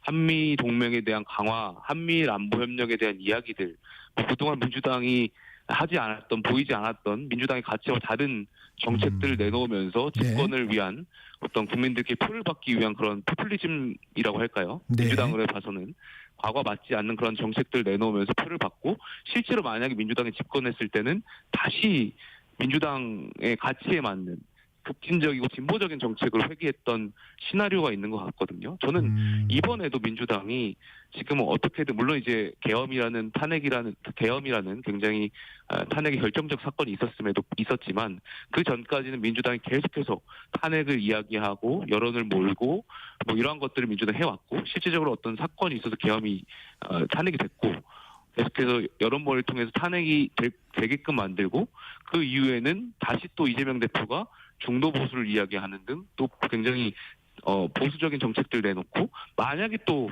정말 저희는 상상하기 싫지만 민주당이 집권하면 다시 급진적인 정책들도 내놓을 거란 말이죠. 그러니까 이러한 시나리오가 있기 때문에 국민들이 과거에 한번 겪어보셨고 저는 민주당이 지금 뭐 경제 안보를 이야기한다고 하더라도 네. 다시 민주당이 집권한다면 급진적인 정책으로 바뀌어간다는 것을 알고 계실 거라고 생각합니다. 네. 이 얘기도 여쭤보겠습니다. 민주당 김민석 최고위원. 국민의힘은 내란옹호 이재명 때리기 무조건 반대에만 몰두하기 때문에 이재명에게 진다고 했는데 이 같은 비판은 어떻게 들으셨어요? 그러니까 헌정사상 이렇게 많은 범죄 피의자 그리고 중대한 범죄 피의자가 야당 대표를 맡은 적도 없다라는 사실을 그 말씀하신 의원님께서도 인지하셔야 되지 않을까요? 그리고 뭐 여론조사 수치를 공개적으로 언급하기는 그렇습니다만 어쨌든 비호감도가 높은 측면에 대해서도 그 말씀하신 의원님께서 한번 다시 돌아보셔야 되지 않을까 생각됩니다. 지금 사실 저는 안타까운 것 중에 하나가 네. 어쨌든 극단적인 사건으로 인해서 국민들께서 분열되고 광장의 정치가 시작되는데 물론 여당의 책임도 큽니다. 네. 다만 여기에 대해서 이것을 수습해야 될 제1야당이 오히려 국민을 갈라치기 하고 팬덤을 기반으로 분열을 야기한 측면은 없는 것인가.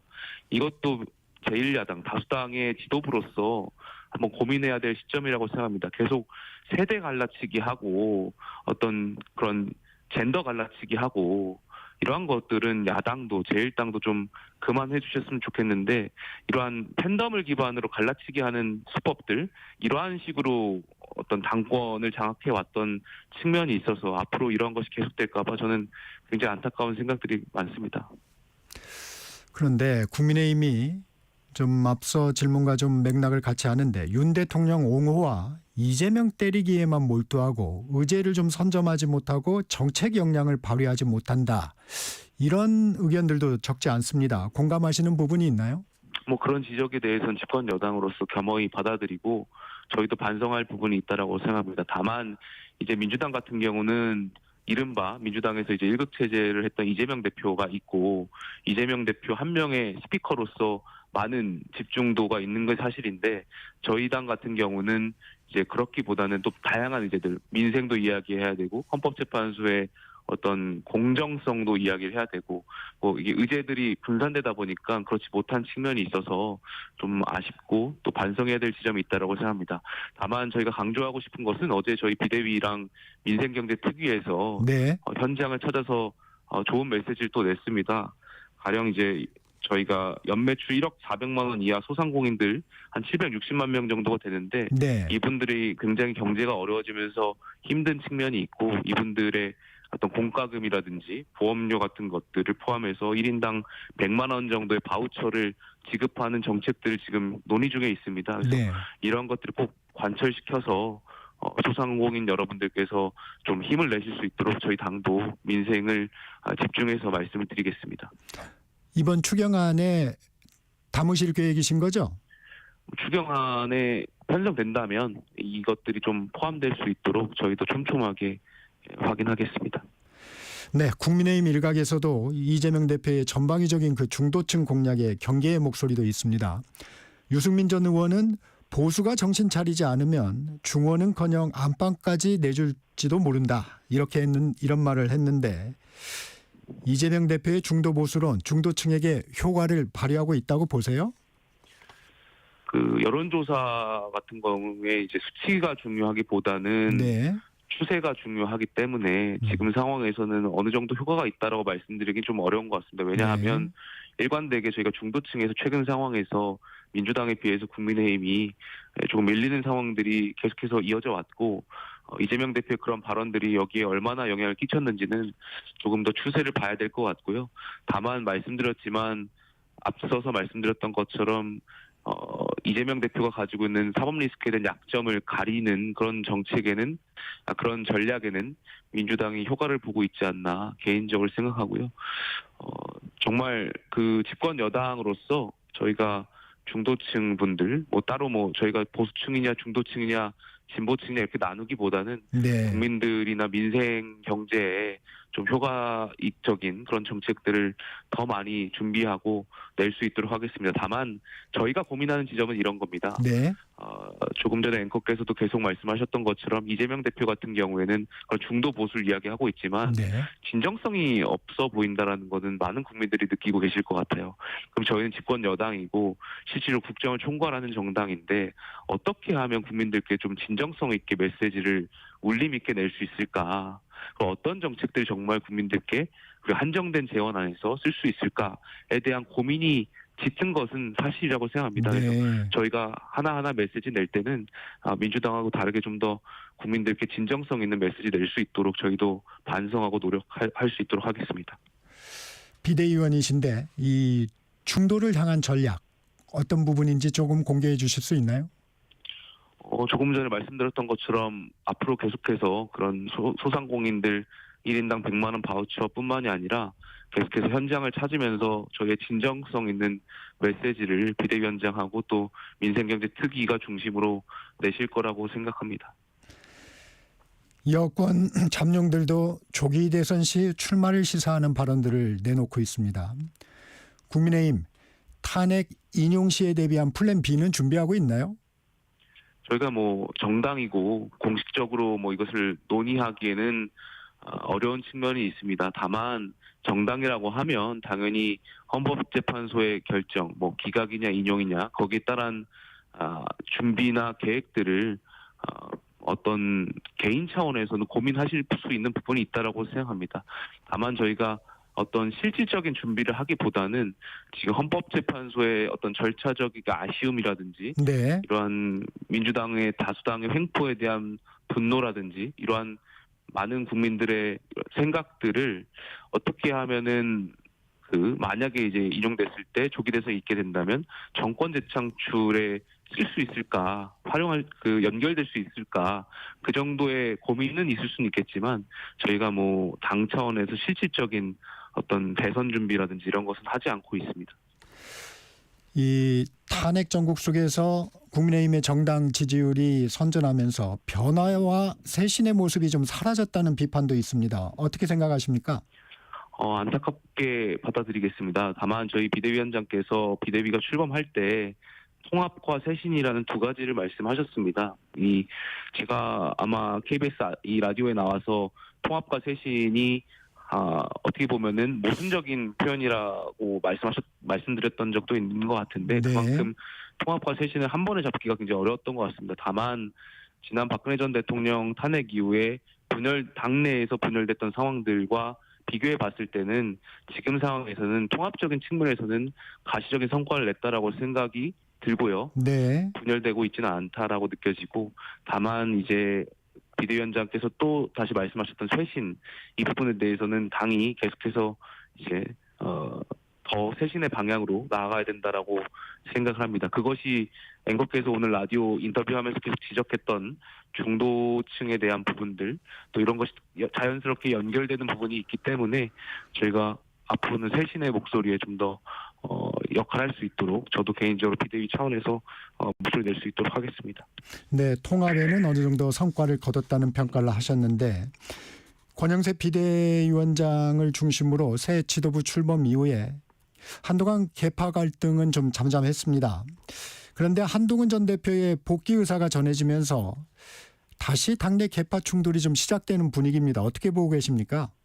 예, 저는 뭐 자유민주정당이라고 하면 굉장히 다양한 목소리가 함께 어우러져 가는 것이라고 생각합니다.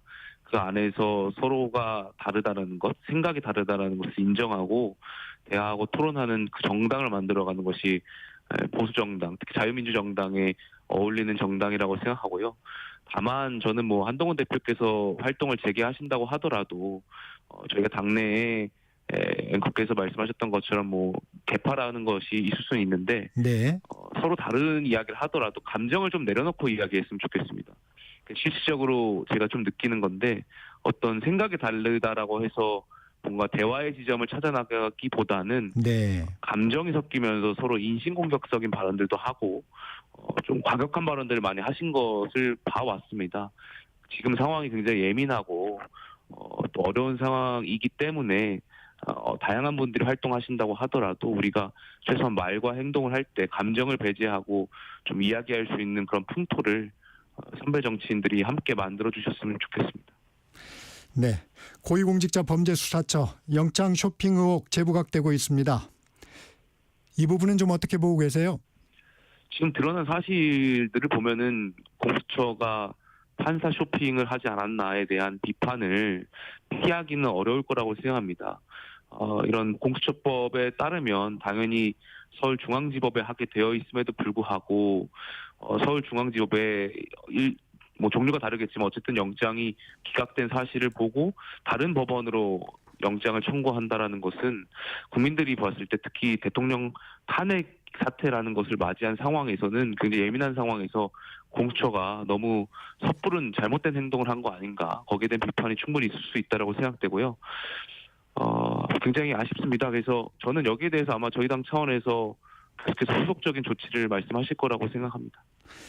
이 나경원, 조배수 의원 등 20여 명의 국민의힘 의원들 어제 공수처를 방문해서 공수처는 태어나지 말았어야 할 조직이다. 해체를 요구했는데 국민의힘에서는 오히려 공수처의 인력을 늘리고 기소 대상을 넓히는 공수처 강화 법안을 발의했어요. 어떻게 보고 계십니까? 그 민주당에서 이제 법안을 냈던 걸로 기억하고요. 아, 민주당에서. 예, 그렇습니다. 저희 네. 당은 이제 공수처 정정합니다. 법안을 냈습니다. 네.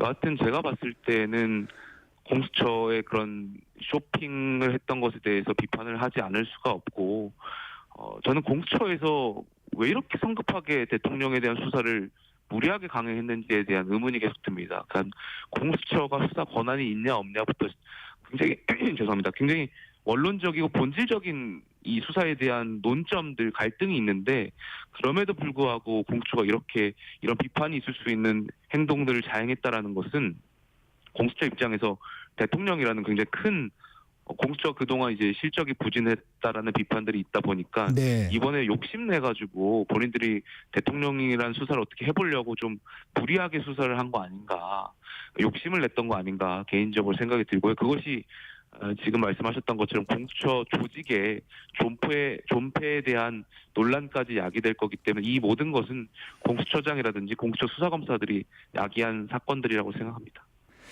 내일 이재명 대표의 선거법 위반 2심 결심 공판이 열립니다.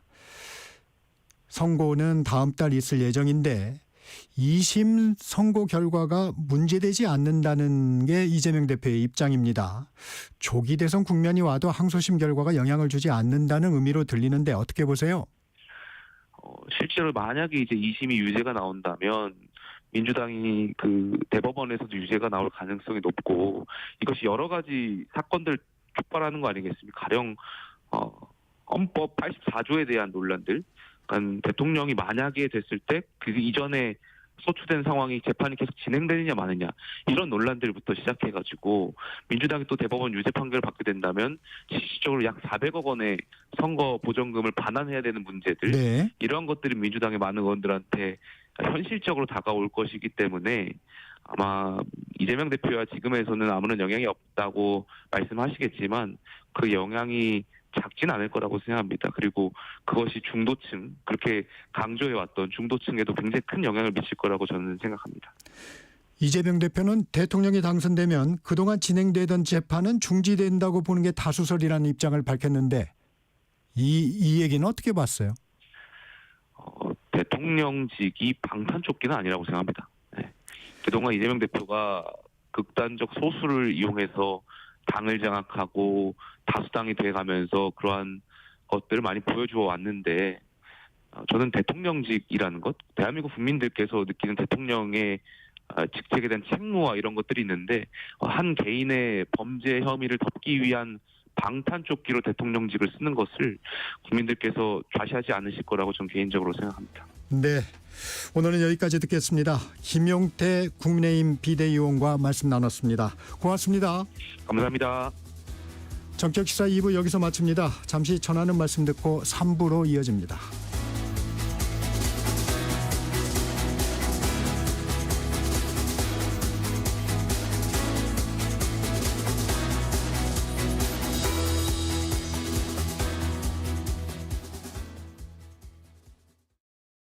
잠시 후 8시 반부터 일부 지역국에서는 해당 지역 방송을 보내드립니다. 워렌 버핏은 가치 투자, 필립 피셔는 성장주 투자, 피터 린치는 장기 투자. 방법은 달라도 목표는 하나. 성기영의 경제쇼가 성공의 길로 안내합니다. 깊이 있게, 명쾌하게, 지금 이 시대 경제에 관한 모든 것을 알려드립니다. 평일 오후 4시 5분 성기영의 경제쇼와 함께하십시오.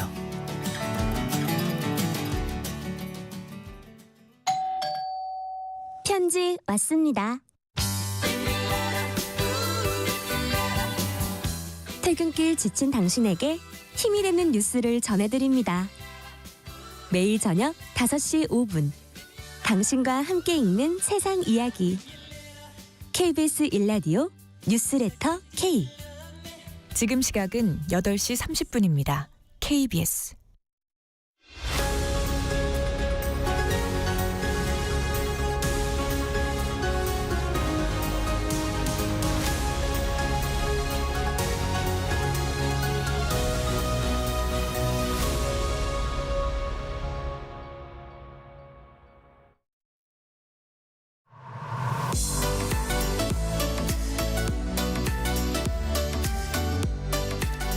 네, 놓치지 말아야 할 글로벌 소식을 전하는 글로벌 톡톡입니다. KBS 국제부 김양순 기자 나와 있습니다. 안녕하세요. 네, 안녕하세요.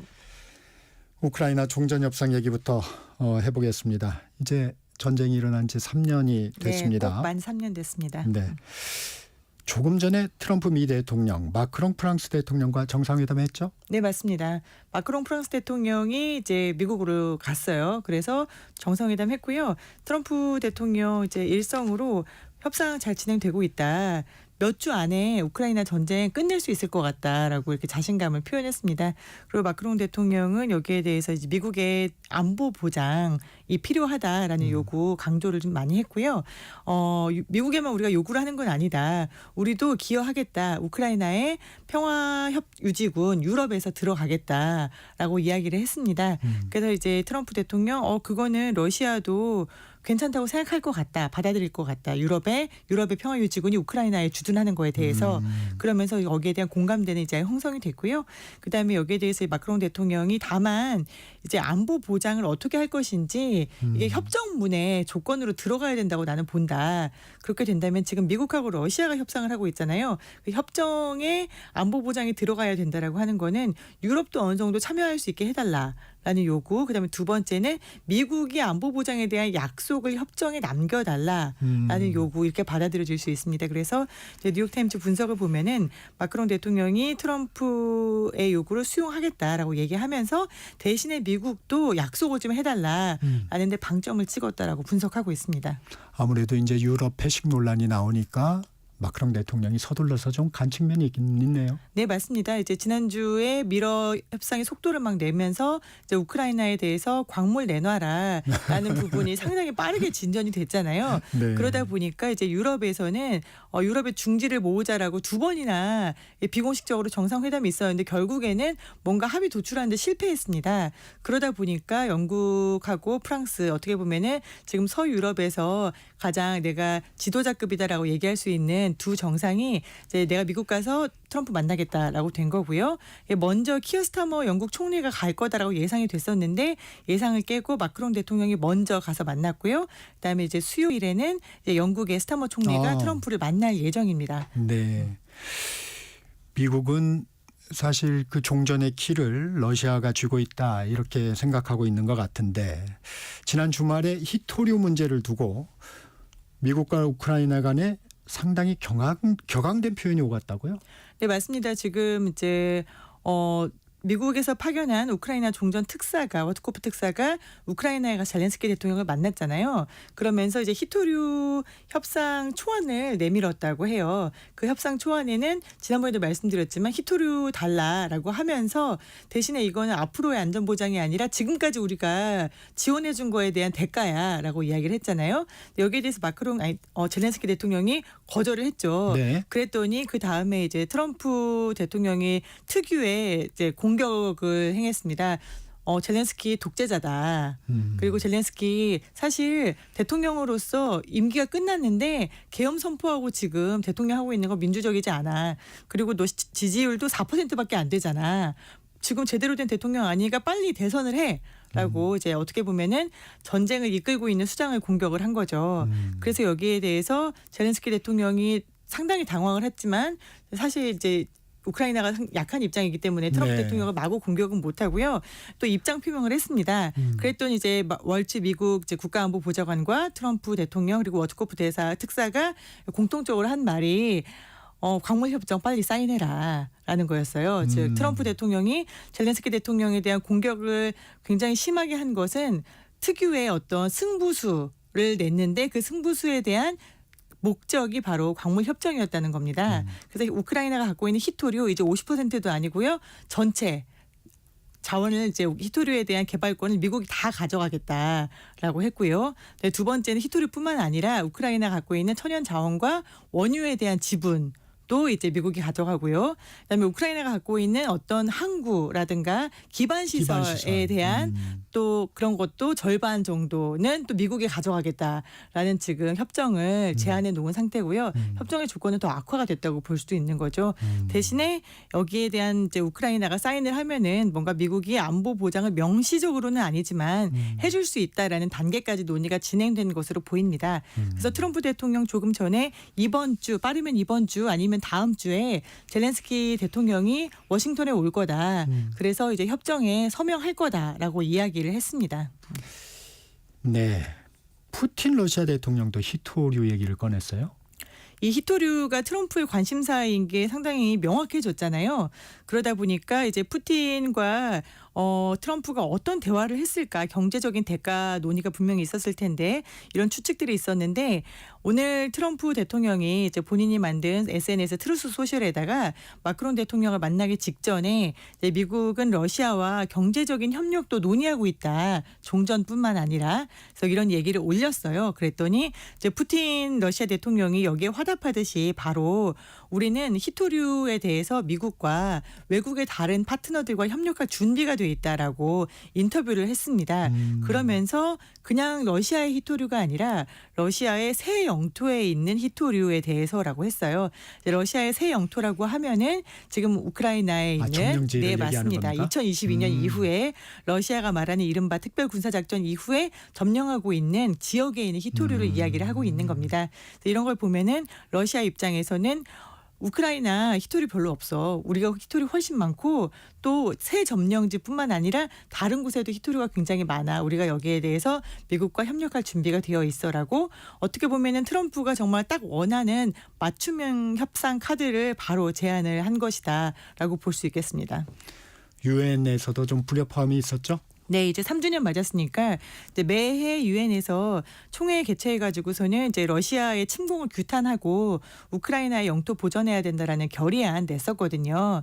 올해가 3년째인데 이 세 번째 결의안 우크라이나가 냈고 세계 50개국이 같이 했습니다. 우리나라랑 일본도 포함이 되어 있고요. 근데 여기에 당연히 러시아가 침공했다. 그리고 우크라이나가 안전을 보장받아야 된다라는 내용 들어있겠죠. 근데 미국이 여기에 대해서 반대를 했습니다. 러시아가 침공했다는 거는 좀 따져봐야 될 문제야. 그리고 우크라이나 영토 보전 어렵지 않겠어? 라고 하고 미국이 독자적으로도 결의안을 냈어요. 근데 이제 유엔 총회는 각 국이 모두 n분의 1의 표를 가지고 있잖아요. 그렇기 때문에 결국 이제 미국이 주장해온 러시아의 침공을 부인하려는 그 결의안은 채택되지 못했고요. 우크라이나의 결의안이 채택이 되었습니다. 하지만 그 이후에 바로 안전보장이사회가 열렸는데요. 안전보장이사회는 우리도 알다시피 미국, 영국, 프랑스, 러시아, 중국이 상임이사국이잖아요. 상임이사국의 목소리가 막강한 곳이고 거부권을 행사하면 통과되지 않는 거 대북 결의안에서도 많이 보셨잖아요. 근데 이제 안보리에서는 미국이 낸 결의안, 즉 러시아의 침공이라는 표현 삭제한 그 결의안이 통과가 됐습니다. 네, 주제를 좀 바꿔보겠습니다.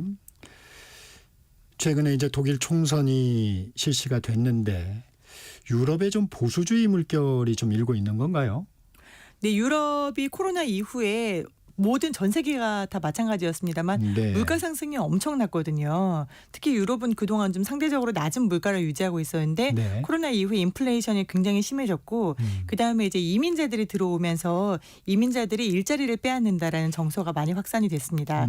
그리고 최근에 또 영국이나 또 독일에서는 이제 무슬림 이민자들이 뭐 교통사고를 내서 뭐 사망사고를 낸다든지 아니면은 흉기 피습사고를 낸다든지 이런 각종 사건 사고들이 상당히 많았기 때문에 이민자들에 대한 반감이 상당히 높아져 있는 상황입니다.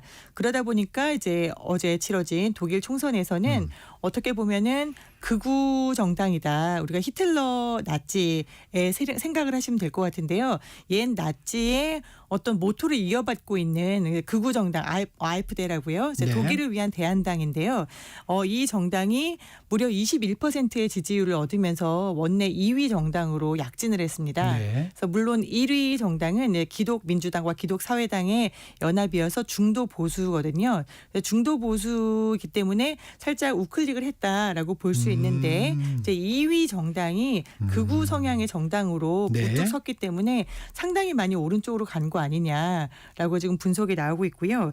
독일뿐 아니라 뭐 이탈리아, 네덜란드, 핀란드, 슬로바키아, 헝가리 등에서는 이미 강경 우파들이 집권을 좀 하고 있습니다. 네. 그러다 보니까 독일 전체가 우경화되고 있다라고 있는 분석도 나오고 있습니다.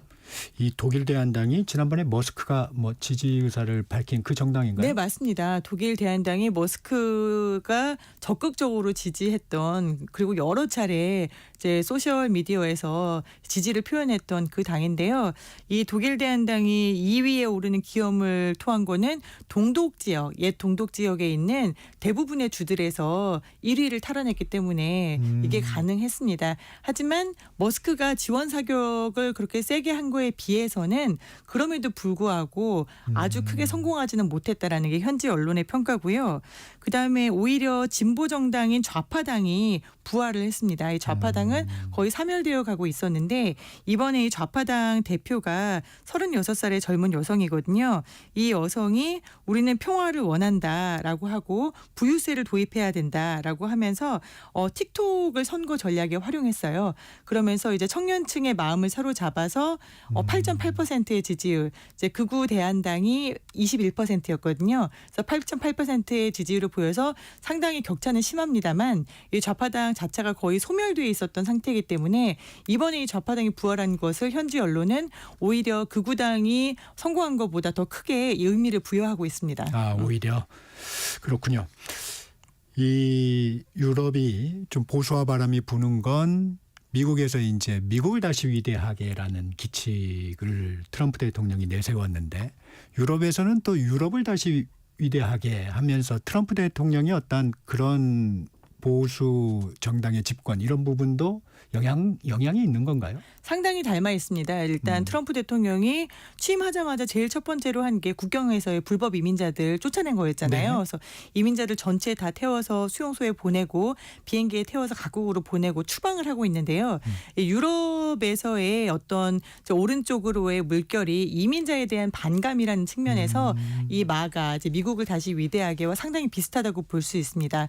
실제로 이제 독일 대한당 같은 경우에는 처음에 만들어졌을 때 유럽에 있는 이민자 중에 유색인종들, 뭐 흑인이라든지 동양인들 다 포함하는데요. 이 유색인종들을 모두 모아서 아프리카에 있는 집단 수용 구역에다가 갖다 놓자라고 하는 것이 처음에 창당 이념이었습니다. 네. 거기다가 이제 유색인종이라는 게 지금 1세대가 아니라 이민 2세대, 3세대까지 다 포함하는 거여서 이게 사실 네오나치와 다를 게 무엇이냐라는 비판들이 많이 있었고요. 이런 창당 이념들 때문에 이제 유럽연합에서는 극우 대한당을 아예 교섭정당에서 제외를 해버린 상태입니다.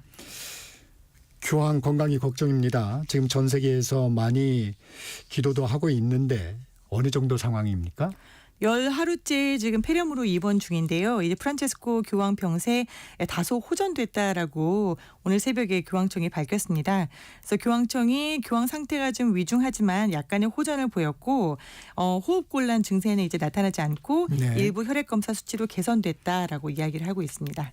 네, 오늘 여기까지 듣겠습니다. 지금까지 KBS 국제부 김양순 기자였습니다. 고맙습니다. 네, 감사합니다. 네, 잠시 전하는 말씀 듣고 전격 시사 이어갑니다. 이 시각 출근길 교통정보입니다. 인천에서 이어지는 제2경인고속도로입니다. 하객 분기점부터 막히고 있습니다. 그래서 남동까지는 쭉 불편하겠습니다. 더 가서는 신천 부근에서 일찍 분기점 쪽으로 차가 많습니다. 서해안고속도로 서울 방향 광명역에서 금천 쪽으로 정체고요. 목포 쪽으로는 순산터널 부근에서 지체되다가 비봉에서 화성휴게소 쪽으로 구간 속도를 줄이고 있습니다. 경부고속도로 서울 쪽으로 서울시 구간의 정체가 살펴지는데요. 흐름은 조금씩 나아지고 있습니다. 달래내에서 반포 쪽으로 천천히 가고 있습니다. 서울시내 분당서로 청담대교 방향 복정에서 탄천 1교 쪽으로 정체입니다. 그리고 분당에서 이어지는 또 다른 길이죠. 언주로 내곡나들목을 가기 전부터 구룡 터널 쪽으로 많이 밀리고 있습니다.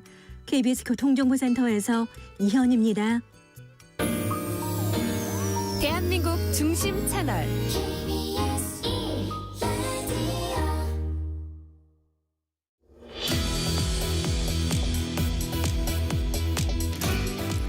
네, 우크라이나 전쟁 3년을 맞았습니다. 앞서 글로벌 톡톡에서도 살펴봤지만 우크라이나 현지를 3번이나 출장을 다녀온 금철영 KBS 기자와 함께 우크라이나 문제 좀 더 자세히 짚어보겠습니다. 금 기자 안녕하세요. 안녕하세요. 먼저 이제 지난주에 열린 미국과 러시아 간의 협상, 이 종전을 위한 실무 회담이었는데 그 결과에 대해서 어떤 분석들이 좀 나오고 있나요? 네, 일단 3년간의 긴 전쟁을 끝내고 100만 명 이상의 사상자가 나온 참혹한 전쟁을 끝내자 이런 측면에서는 긍정적이다 이런 평가가 나오고 있습니다. 다만 기대보다 우려가 큰 이유는 분명해 보입니다. 특히 전쟁 당사자, 즉 피침략국이죠. 우크라이나가 배제된 상태에서 강대국들의 이해관계에 따라 전쟁이 종료될 수 있다, 끝날 수 있다 이런 불안감이 팽배해지고 있기 때문으로 보입니다. 한편으론 미국과 러시아가 유럽의 지정학적인 지형을 완전히 바꾸는 주요 행위자로 전면에 나서면서 강대국 간 나눠먹기를 21세기에도 용인하는 행태가 벌어지지 않겠느냐 이런 우려가 나오고 있다고 할 수 있겠습니다. 러시아는 즉 우크라이나 영토를, 그리고 미국은 우크라이나의 자원을 가져가는 것 아니냐 이런 우려가 있는 것이죠. 강대국 간의 협상으로 피침략국의 영토가 보전된 사례가 거의 없어서 이번 미러 협상 시작을 두고 1938년에 평화를 명분으로 영국, 프랑스가 나치 독일과 협상을 했었던 적이 있었죠. 네. 미넨 협정이고 당시 챔벌린 영국 수상이 이것이 평화의 문서다 이렇게 공항에서 기자들에게 얘기했던 적이 있었는데요. 이 미넨 협정에 빗대는 언급들까지 나오는 상황이라고 하겠습니다. 트럼프 미국 대통령은 우크라이나 대통령은 독재자이다. 뭐 이렇게까지 비판을 하면서 협상에서도 배제하고 있어요. 우크라이나 압박하는 이유 어디에 있나요? 네, 일단 여러 가지 좀 이유가 있겠습니다. 트럼프 네. 대통령이 젤렌스키 우크라이나 대통령을 불신한다는 것은 이미 널리 알려진 사실이죠. 그런데 이것을 넘어서 러시아에 대해서 너무 우호적인 발언을 하고 있는 것들이 지금 유럽 국가들의 우려를 자아내고 있는 그런 네. 상황이라고 하겠습니다. 특히 트럼프 대통령이 지난 2014년에 러시아가 우크라이나의 크림반도를 병합을 강제 병합을 했었죠. 이런 일련의 사건들 이후에 전쟁까지 이어진 것은 서방 선진국 모임인 G7에 러시아를 초청해서 과거에는 G8이라고 불리기도 했었는데요. 네. 여기에서 러시아의 지위를 박탈하지 않았다면 우크라이나 전쟁은 일어나지도 않았을 것이다. 이런 말까지 한 상태입니다. 네. 이 얘기는 즉 러시아의 국익이 위협받아서 전쟁이 일어났다는 뜻으로 해석될 수도 있는 발언이죠. 사실상 푸틴 대통령을 지지하는 발언이다. 이렇게 해석이 가능한 발언이라고 하겠습니다. 그러면서 젤렌스키 대통령은 선거를 치르지 않은 독재자다. 이렇게 얘기를 했습니다. 사실 지난해 5월에 임기가 젤렌스키 끝났었죠? 대통령의 임기는 네. 끝났죠. 지금 계엄령 하에 전시 지도자로서의 지위로서 지금 대통령직에 있다. 이렇게 보는데 네. 적격한 지위가 아니다라는 러시아의 어떻게 보면 주장에 좀 힘을 실어준 듯한 이런 발언으로 논란을 일으키기도 한 상태입니다. 트럼프 대통령이 더 나아가서 젤렌스키 대통령이 서두르지 않으면 나라를 잃게 될 수도 있다 이렇게 얘기를 했죠. 즉 강대국 간의 협상이지만 우크라이나가 이 현실을 인정을 하고 따라와라 이런 압박으로도 볼 수 있겠습니다. 젤렌스키 대통령, 우크라이나가 나토에 가입하면 즉시 사임하겠다고 밝혔어요. 이 어떤 영향이 있을까요? 일단 현재로서 나토 가입이 불가능하다는 것은 젤렌스키 대통령도 잘 알고 있다 이렇게 봐야 되겠습니다. 네.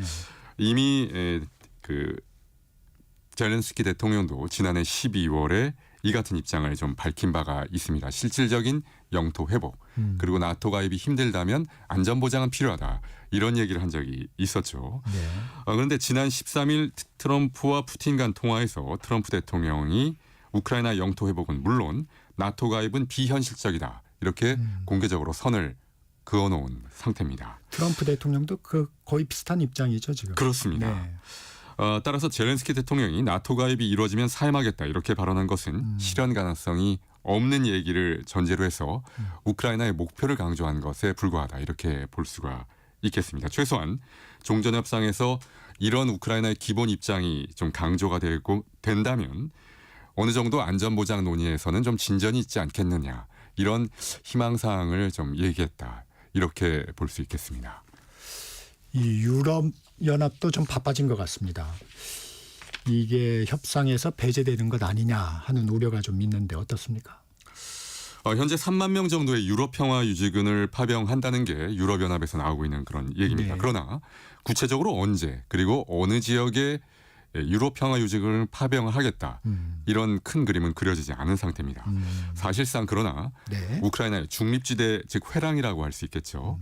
두겠다는 그런 의도로 읽히고요.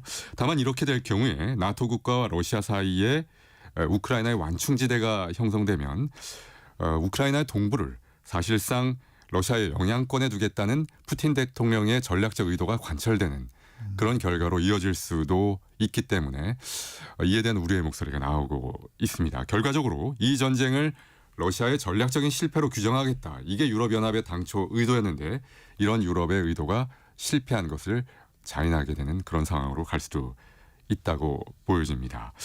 오늘 조금 전에 김양순 기자가 네네. 그 유엔에서 유엔 안보리 결의안이 통과됐다 이렇게 그 말씀을 드렸죠. 유엔 안보리 결의안이 2022년에 그 통과가 될 때는 우크라이나의 주권의 완전 회복 그리고 영토의 보전, 러시아군의 전면 철수 이런 내용이 담겼는데 이번 결의안에는 신속한 종전이라는 그런 얘기만 담겼고 네. 이런 언급들이 과거에 언급됐던 언급들이 다 빠졌습니다. 따라서 유엔 안보리 상임이사국인 영국과 프랑스는 거부권을 행사하지 않았지만 표결에 참여하지 않았습니다. 우크라이나 국민들의 상실감이 좀 커 보이는데요. 자, 우크라이나에 자주 출장을 가셨어요. 현장을 많이 들여다보셨는데 실제 국민들 어떻게 사는지도 궁금합니다. 폭격을 받은 현지 상황 얘기 좀 전해주시죠. 네, 일단 우크라이나 국민들의 항전 의지는 높았다 이렇게 말씀드릴 수 있겠습니다. 그러나 제가 지난해 그 세 번째 우크라이나 방문했을 때가 12월 말이었는데요. 네. 트럼프 대통령의 그 당선 후 이제 취임을 앞두고 있는 상황이었죠. 트럼프의 압박이 시작될 것이다라는 불안감, 우려가 매우 높았다 이렇게 말씀드릴 수 있겠습니다. 수도 키우를 중심으로 제가 북부 전선까지 올라가 봤는데 전후방 구분 없이 하루에 평균 2번에서 3번 정도 공습 경보가 울렸고요. 아, 지금도요? 그렇습니다. 네. 수도 키우를 포함해서 우크라이나의 전역에 매일 그 드론과 미사일이 날아오고 있는 그런 상황입니다. 취재진이 우크라이나 수도 키우의 외국인 밀집 지역에서 가까운 곳에 숙소를 정했는데 12월 말 12월 20일로 기억이 됩니다. 지난해 하반기 최대 규모의 키우 공습이 있었을 때 취재진도 거기에 있었습니다. 이때 이스칸데르 러시아제 미사일 그리고 북한제 KN-23 미사일이 날라왔다. 이렇게 우크라이나 공군이 발표했고 미사일이 내리꽂히면서 가해진 충격이 취재진이 머물던 숙소에도 그대로 전해졌고 미사일이 떨어지는 것을 직접 목격할 수도 있었습니다. 마치 불꽃 같은 것. 우리 콘서트 가면 응원봉에서 나오는 긴 막대기 불빛이 하늘에서 내리꽂히는 그런 광경도 목격할 수가 있었고요. 미사일이 떨어진 이후에 저희가 공습 경보가 해제될 때까지 기다렸다가 방공호에서 있다가 현장에 갔을 때 미사일이 땅에 떨어지면서 가스관을 폭파시켜서 불길이 계속 타오르고 있는 그런 상황이었습니다. 반경 한 100m 정도의 건물 모두 외벽과 유리창이 파괴됐고 외국인 밀집 지역까지 공습했다라는 것은 그만큼 러시아가 미사일, 즉 공습의 표적 범위를 넓혔다 이렇게 볼 수 있겠습니다. 보통 전시에도 외국 공간이 있는 데는 잘 공습을 하지 않거든요. 그런데 네. 이제 아르헨티나와 포르투갈, 몬테니그로 등 6개 나라의 대사관이 밀집해 있었던 곳이었습니다. 아마 전쟁 피로감을 높여서 조기 정전을 이끌어내려는 러시아의 전략적 의도가 있었던 것으로 보입니다. 우리 취재팀의 안전도 좀 확보하면서 취재하신 거죠? 늘 안전을 우선에 두고 취재를 합니다만 네. 전시 상황에선 또 안전 때문에 나가서 취재를 하지 않을 수도 없기 때문에 이런 것을 좀 조화롭게 현장 상황에 맞게 좀 유지하는 것은 좀 늘 어려운 과제라고 생각됩니다. 네. 이렇게 공습이 일상화되면 국민들 생계 일상 어떻게 하고 있는지도 궁금합니다. 네, 일단 외관으로 보면 키우라든가 일반 도시의 삶은 공습 경보가 울리고 미사일이나 어떤 드론 공격이 가하지 않을 때는 그냥 평화로운 일상이 유지되는 것처럼 보입니다. 그리고 공습 경보가 울려도 사람들이 여기에 만성화되어 있기 때문에 네. 차량들도 도로를 다니고 일반인들도 걸어 다니는 모습들이 목격이 됐습니다. 야간 통행 금지가 있기 때문에 그 통행 금지 시간에는 사람과 차량을 볼 수가 없다는 것을 제외하면 일상의 모습이 공존하고 있다 이렇게 볼 수도 있겠고요. 네. 지난해 대규모 공습 때도 차량들이 지나다니고 있었습니다. 근데 현재 그 공공기관에는 예 없이 지하 방공호가 있기 때문에 네. 이렇게 공습이 이루어지면 신속하게 사람들이 대피하기도 합니다. 학교는 학생들이 많이 줄어들고 재택 그 수업이라고 할까요? 그렇군요. 온라인 수업을 병행하고 있고요. 다만 이제 슬픈 현실은 학교들은 복구가 됐는데 대부분의 학교에 지하 방공호가 갖춰져 있습니다. 거기에는 한 1,000명 정도 수용할 수 있는 그런 시설이 갖춰져 있고 뭐 침대도 있고 화장실도 있고 식수를 공급받을 수도 있습니다. 문제는 이런 시설들이 수도 키이우와 주요 도시에 집중돼 있고 키이우 외곽 도시 특히 북부전선 지역에는 매우 미비한 상태다. 이게 좀 우려되는 그런 상황이었던 것으로 보입니다. 마지막으로 이 질문 드리겠습니다. 우크라이나 입장에서는 이 상태로 종전이 되면 또 침략당하는 거 아니냐 우려가 있을 만한데 어떤 대책들이 얘기되고 있나요? 네, 지금 우크라이나 국민들의 최대 관심은 종전이 아니라 확실한 안전 보장에 좀 초점이 맞춰져 있다 이렇게 네. 볼 수 있겠습니다. 나토가 안 되면 유럽연합이라도 좀 가입했으면 좋겠다 이렇게 얘기하고 있지만 지금 우크라이나의 부패 지수가 높은 것으로 나타나고 있기 때문에 유럽연합의 가입 규정에서 굉장히 엄격하게 적용되고 있는 상황인 만큼 현재로선 쉽지 않다. 제가 피에르보 마이스케이는 ICBM 기지도 과거 갔다 왔었는데 우크라이나의 여러 가지 자체 그 자각 능력은 있는 상황이지만 외부 여건은 매우 악화되고 있다 이렇게 볼 수 있겠습니다. 네, 생생한 현장 소식까지 들었습니다. 오늘 여기까지 듣겠습니다. KBS 금철영 기자였습니다. 고맙습니다. 감사합니다.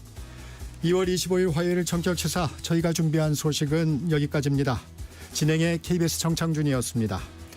내일 아침 7시 20분에 돌아오겠습니다. 여러분 감사합니다.